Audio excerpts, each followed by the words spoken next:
Hello, I'm Kevin Rabus. I'm professor and chair in the Department of English, Modern Languages, and Journalism. And the plays you see tonight were written by Emporia State students in my playwriting and screenwriting class. Thanks to all of the student actors and directors, you are truly bringing something to life for your fellow students, those who wrote these plays. What we do at these shows will help with revisions. They'll help the playwrights make these plays even better. A special thanks goes out to Professors Pete Ryberg and Dennis Turney Jr. for all of your help and support as we collaborated to make this year's show a success. Thanks also to Sandy for his help when it comes to all things IT. And all of this is done during a strange and unusual time, the pandemic. So thanks for hanging in there. Stay safe. If you wish to try your hand at writing for the stage and screen or continue your already started writerly journey, join me next fall in English 587 Playwriting and Screenwriting. And also join us next fall for next year's Short Play Festival. Thank you for being an active part of this process. And now on to the plays.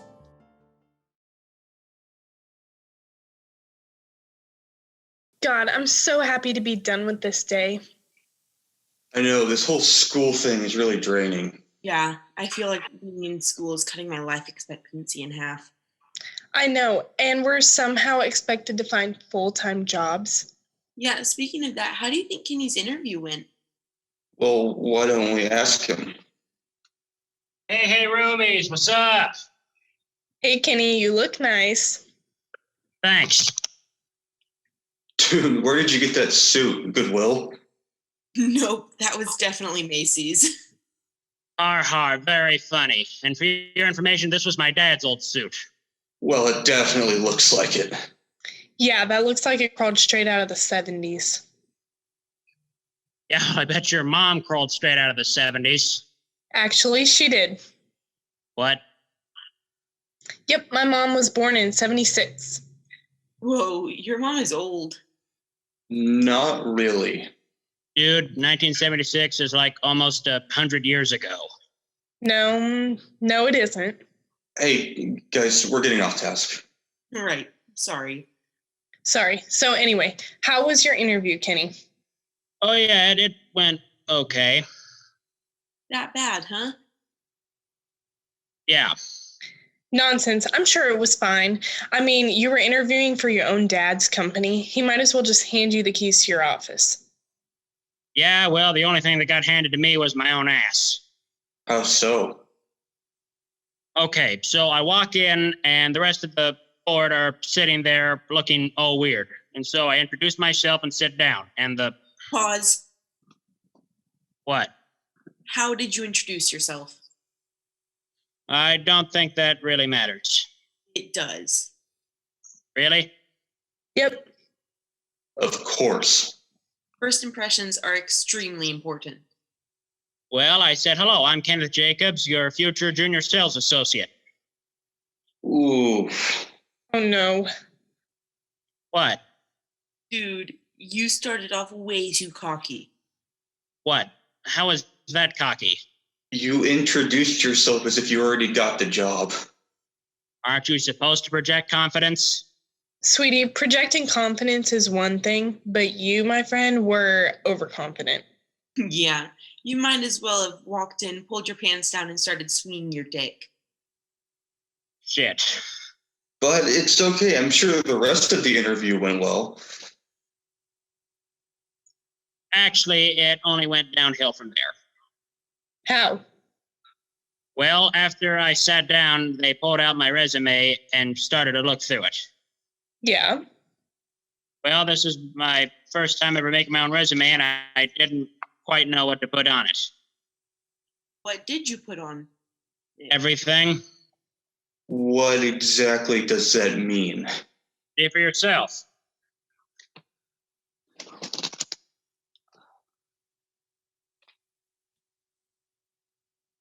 Well, you started off well. Yeah, let's see. Big Burger, Funtime Pizza House, Dynamic Donuts, and Patterson's Drugstore. Wait, what's this down here? Oh my God. Oh, honey, no. Dude, what the shit is this? I know. Skydiving instructor? Yep. Automotive expert. Uh-huh. Master of all things electrical. Yeah, I may have lied a little. A little? Dude, you put that you speak 4 languages. Yes. Bro, you failed freshman English. You failed and you speak the language. I know.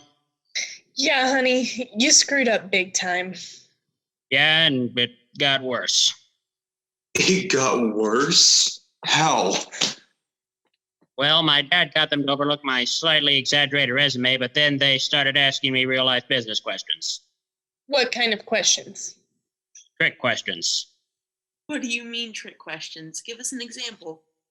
Okay, one of the questions was, if you were an employee, how many days do you think is acceptable for you to miss without calling in?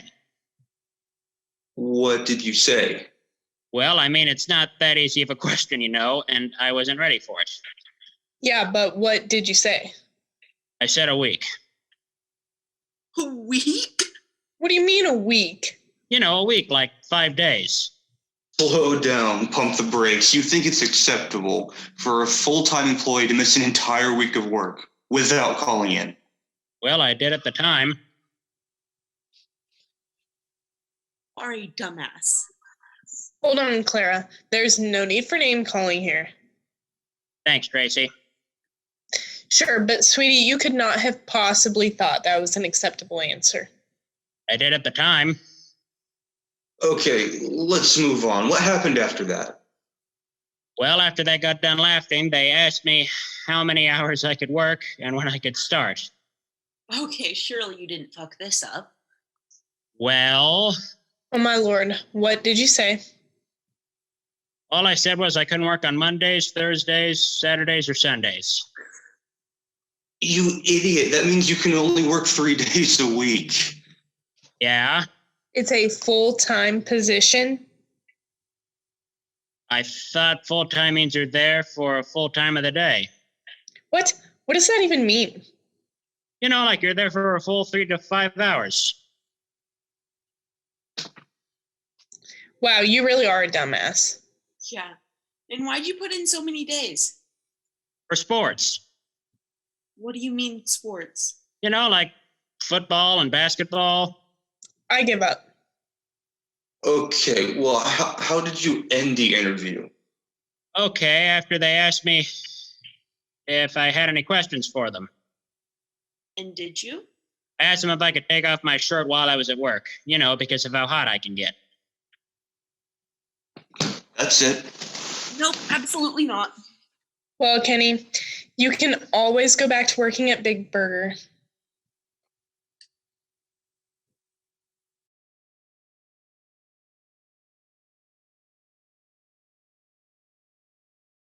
Oh, let's get this mug first. And if we ever get divorced, we'll break it. The first thing we buy as newlyweds will be the first thing to go. But I like it. Handmade, irreplaceable. So is our love. Hun, just because our love ends doesn't mean we gotta destroy a perfectly good mug.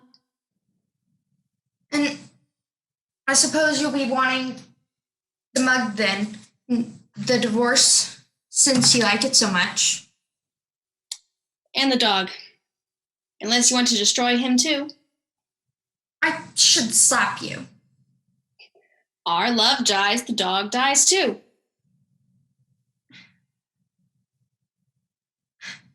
You be quiet, people are listening. We don't want to be known as the dog killers.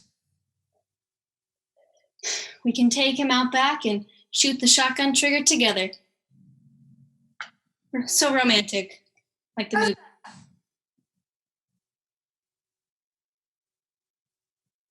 Bertha, I mean, of course, whose yard are we gonna bury him in? That's the real question. that's it. Put it back. I'm not in the mood to buy anything with you. B, we just bought a house together.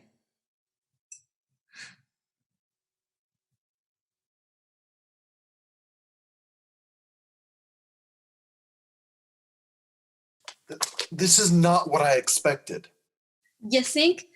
I gathered all the supplementary material needed for this dang history project, and you haven't done your end of the bargain. Now this project is due in 2 days, and we barely made any progress on the main event. Isn't that why we agreed to meet up today? So we could double team this assignment? After all, as the saying goes, 2 heads are better than 1. You're correct, but given the extent of this torturous thing, how are we supposed to take it down in the time allotted? We're supposed to provide the professor with the backstory of our chosen event while detailing the occurrence itself and its resolution. How are we supposed to do this with a topic as significant as D-Day, while preventing our presentation from becoming too convoluted and overly long? I say we just email our teacher and ask if we can postpone the day we present. After all, that's what Valerie and AJ did from what I hear. I get where you're coming from, Diane. I totally do. I'm worried about getting this done in time as well. However, we need to approach this with clear heads. Otherwise, we'll churn out a product no better than what Randy and Steve presented last class period.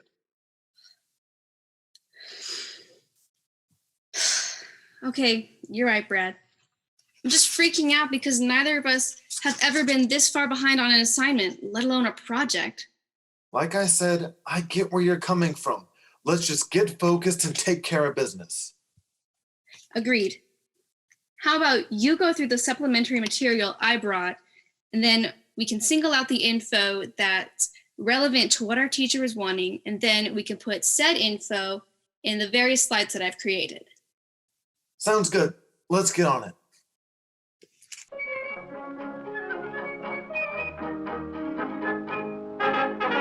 You know, if you'd bother to help, this would go a lot quicker.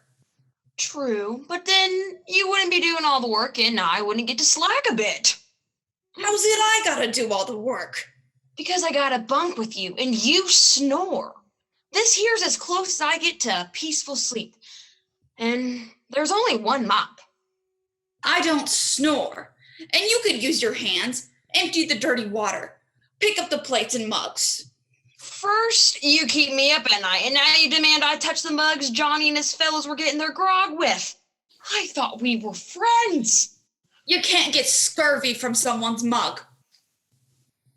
Is that right? Then you wouldn't mind if I chuck this at you.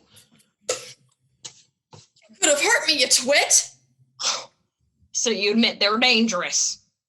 When you chuck it at someone, yeah. But I'm not gonna get scurvy from it.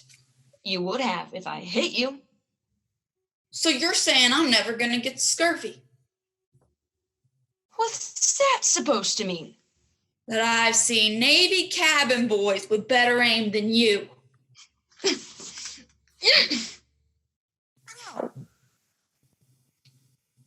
Does that sound like Jones to you? Looks like him that's moving to come up. You've got to help me. Sorry, there's only one mop. I'll sing at your funeral, though. Give me the mop! Oh, hey, it's not my fault you've got luck to match your aim. Yes, it is. You took my lucky dice. Your weighted dice. Oh, that's what made them lucky. That's not luck, that's cheating. Like you're trying to cheat me now. Oh, how am I trying to cheat you? You're trying to get me to take your punishment. Oh, that's not cheating. Cheating is when you earn a reward unwillingly. Oh, well, your reward is not getting Jones' anger. Oh, that's not a reward. That's just pushing punishment. That's scapegoating and not cheating. It is entirely different. That's not the way I see it. Oh, of course it's not the way you see it. You're the scapegoat.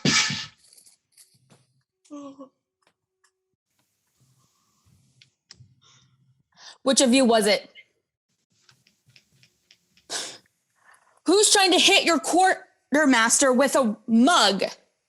I swear, I'm innocent. Shut it.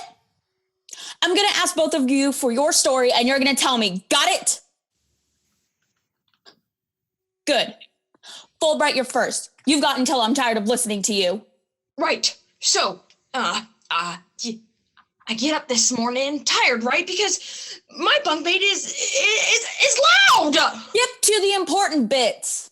This is important on account of my tiredness from my bunkmate snoring.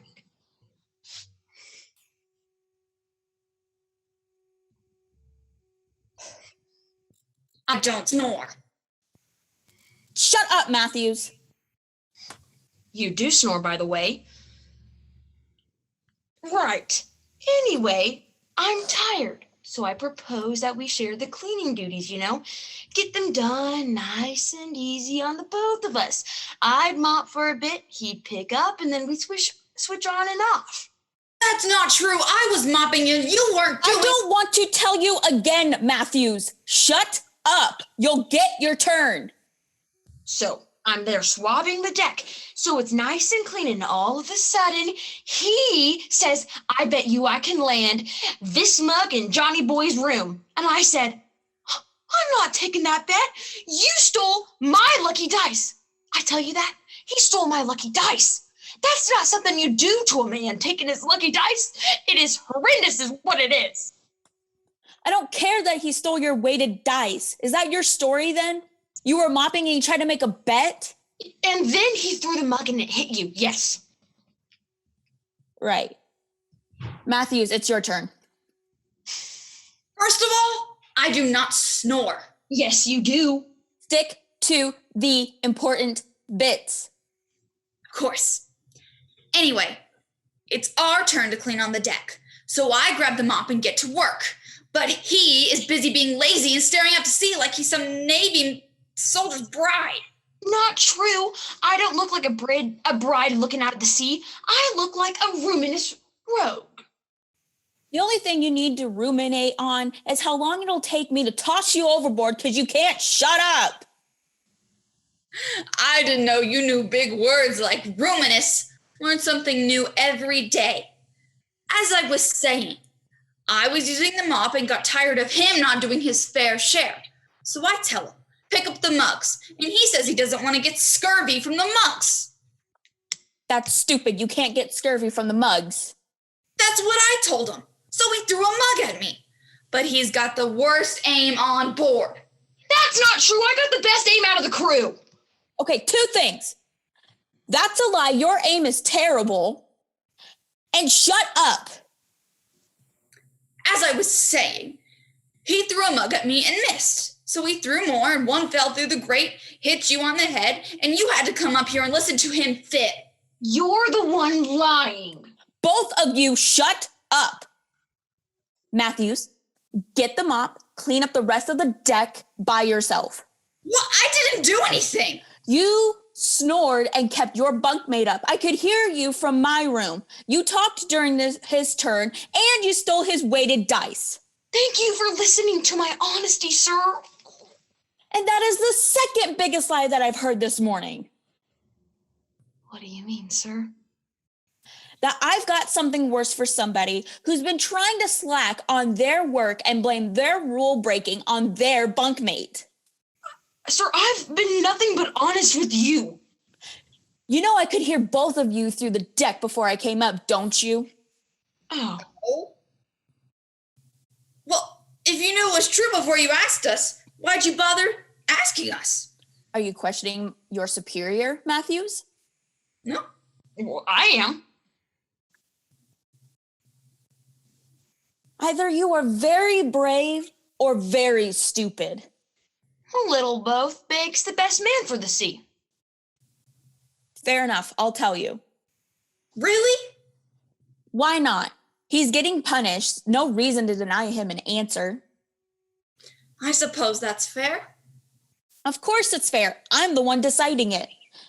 Anyways, the reason I had both of you tell me your story was to make it look fair to you. Is that the whole reason? Of course not. I was bored too. Figured you'd tell a good tale to save your hind. You did good when you said you proposed a lazy way. That's just like you. Thank you. Don't thank me yet. You still have your punishment to get to. What's my punishment? Well, as I hear you're deeply in need of some earplugs and the rest of the crew could use some soap and candles. Good thing we happened upon that merchant ship the other day. Plenty of cork for you and plenty of blubber for everyone else. Do you have any idea how long that will take?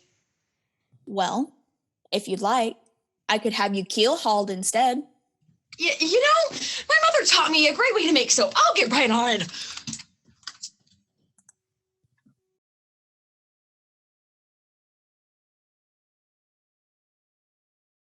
Marry me.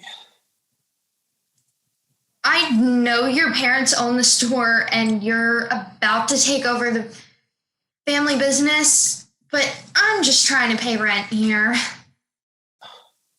Marry me. What? Marry me. What? Marry me. Is there an echo here? What? Stop saying what. I know you heard me. Yeah, no, I heard you. Then why do you keep saying what? Because there's no way you actually want me to marry you. Why not? First of all, we're not dating. Second of all, last I checked, we haven't hung out properly since high school. Third of all, I'm me, you're you. We'd kill each other. Be that as it may, you know the business inside and out. You practically grew up in it. Practically, I was here more than you. My point exactly. May I continue?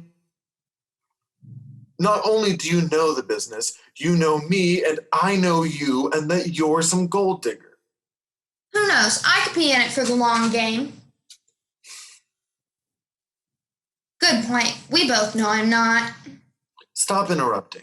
You also happen to know everything about me and my parents and what we do here. Are you done? Yeah, I'm done. Good. Okay, look, you're cute. I'll give you that. And you're right. I know everything about you. More than either of us would like to admit. But why now? Well, that's better than why me? Dad's retiring and he wants me to take over, and you know better than anyone what was written into the bylaws when the company was formed. In order for you to take over the company, you have to be married before midnight Christmas Eve because you had an ancestor with a sense of humor. And he only had daughters and he wanted to keep it in the family, so he wrote the bylaw because the husband was basically a puppet for his oldest daughter to work with. It was the 1870s. No one was going to take a girl seriously. Don't make this a feminist thing. Again. That was one time and I was 12. Whatever. What is wrong with marrying into my family? It's not like my dad's the Easter Bunny. No, he's not. Yours is Santa Claus.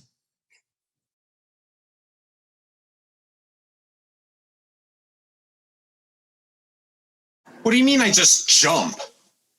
Like I said, dude, you gotta jump.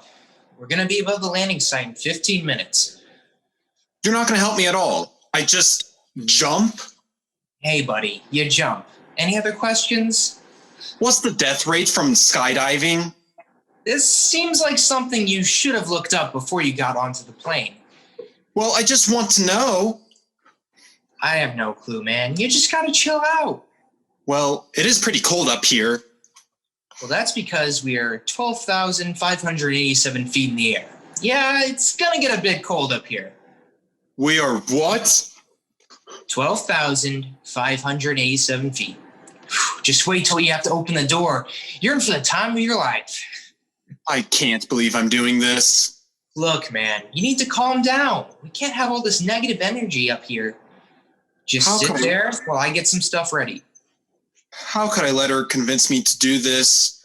There has to be some other way to propose. Wait, what are you doing? My girlfriend said the only way she would say yes is if I did it while I was skydiving. Are you serious, man? Of course I'm serious. Why else would I be here? Yeah, no offense, but I was wondering why you agreed to do this. You're not really the type. Well, she better say yes. Well, if she doesn't, it's time to move on, bro. I just feel like she doesn't appreciate all the other things I do. The things I do that don't involve jumping out of a moving plane. Hey, I hear you. We have 13 minutes till we're over the site. Are you going to be able to do it? Of course I am. I have to do it if I want to marry the love of my life. You could be like me, a lone wolf. I might be if I don't hurl myself out of this plane. Well, how long have you been together? It's been 5 weeks. I asked her to move in with me after 1. Man, you've got bigger problems than jumping out of a plane. Hey, you jump out of planes for a living. You're not in the position to judge. Yeah, I am, especially with something like that. But I'll drop it. It's not my life. What's the longest relationship you've been in? About 3 years. But then she broke my heart to follow some guy to Austria. How long ago was that? Well, about a year ago. That's why I'm a skydiving instructor. Huh? Well, I can be cool without moving all the way to Austria. Oh, I see. Do you miss her? Of course I do. But that time of my life is over. Well, you could still find someone new. I could, but I don't want to. What do you mean? Well, I'm not eager to be in that awkward dating stage. I'm much happier giving unsolicited romance advice before people skydive than actually being in a relationship myself. Huh. Yeah, maybe you're not as qualified as you think. And who would be? You? Yeah, all right. Maybe you should try to find someone again. Oh, maybe another time, but not soon. I like my life. Do you think I should jump? I definitely think you should jump, man. You know, get the thrill. But why don't you wait a bit longer to propose to this girl? I mean, maybe at a nice restaurant, not out of a nice plane. Why would I wait if I know she's the one? Would your soulmate really make you jump out of a plane to propose to her? Hey, what's the most daring thing that you've done, not including this? Well, one time I ran a red light. And? Another time I don't know. This is the most daring thing I've ever done. Well, it is pretty out there for most people, so don't feel bad. And I'm doing it all for her, my Briley. Her name is Riley? Yeah, why? You seriously think the love of your life has a name like Riley? Yeah, I don't see an issue with it. How's it spelled? Brylei. Oh, I see what you mean. Yeah, man, maybe you shouldn't propose. And now you know me so well? Look, I haven't known you for longer than 10 minutes, but I think that marrying her is a mistake. What should I do then? I'm already on the plane. I gotta jump. Nah, man, not everyone jumps. Sometimes it's the plane ride up that sets them straight. So you're saying I don't have to jump? It's all up to you. I can't control you, no, except to tell you to wear a parachute if you jump.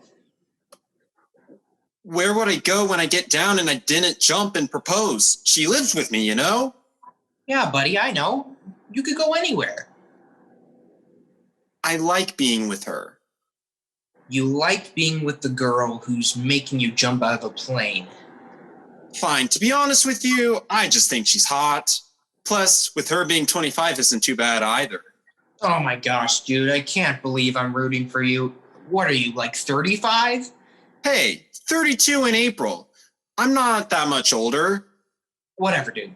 I'm just saying, you can go anywhere in the world, but you want to marry a 25-year-old named Riley and stay in the middle of nowhere, Wisconsin for the rest of your life? Yeah, I guess that is what I'm saying. All right. T-minus 5 minutes till the drop. Are you going to do this? Do I have a choice?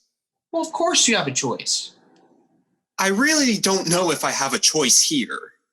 Well, maybe just think about it a bit more. We still have a couple minutes. Well, you're going to have to make a choice sometime.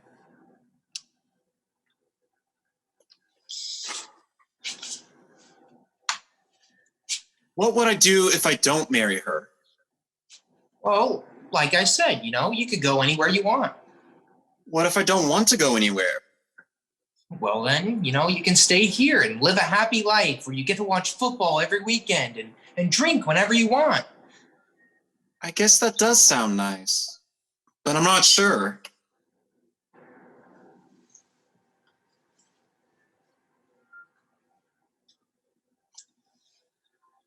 All right, we're getting close to the jump site. We've got 3 minutes left. I think I've made a decision. So what is it? We got to open the door soon if we're doing this. You just what? I don't want to marry her. You don't? No, but I feel alone. I'm past my prime. I don't see any other women lining up to be with me. Well, hey, that's just because you haven't been looking in the right places. Go travel. Go somewhere you've never heard of and start a new life. That sounds great. But who's going to tell the potential bride-to-be? No one. We can say you're dead. No, we can't do that. I have to face her. Do you want to face her after you've jumped out of a plane or rode back down in a plane? I want to jump. Do you want me to jump with you? Definitely. Let's do this. All right, it's time. Let's do this. Are you still sure about this? More sure than I have been about anything in my whole life.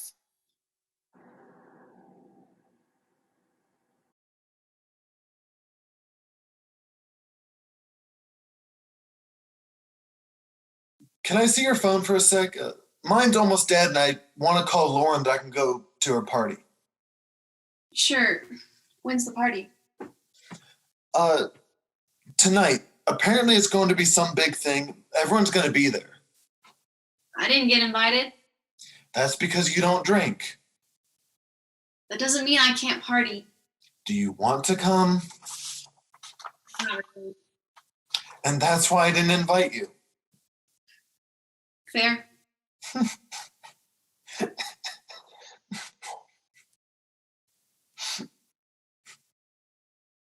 What? I didn't know you had Ben's number. What? I mean, yeah, he gave it to me for homework.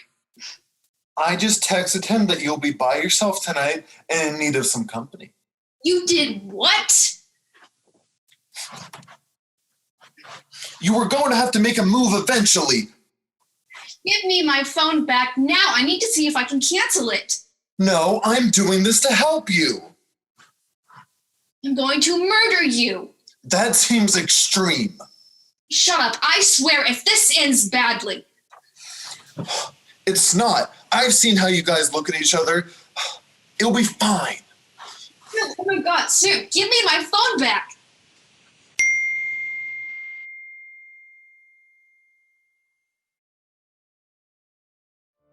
Thank you so much, folks, for being an active part of the regional and world premiere of these plays.